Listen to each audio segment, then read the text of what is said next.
খারাপ সময়টা আমাদের লাইফের এমন একটা পার্ট যেটা একবার যদি আপনার লাইফে ঢুকে পড়ে তখন আপনি যা কিছু করবেন সব কিছুতেই ব্যর্থ হবেন।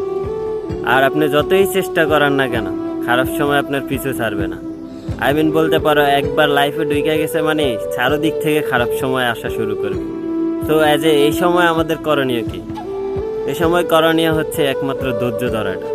ধৈর্য ধরা আর মাথা ঠান্ডা রাখা, আর মাথা ঠান্ডা রেখা সামনের দিকে এগিয়ে যাওয়া। বলতে পারো খারাপ সময়কে সাথে নিয়ে, নয়তো কখনো খারাপ সময় পিছিয়ে ছাড়বে না। তাকে সাথে নিয়েই সঙ্গে করেই চলতে হবে।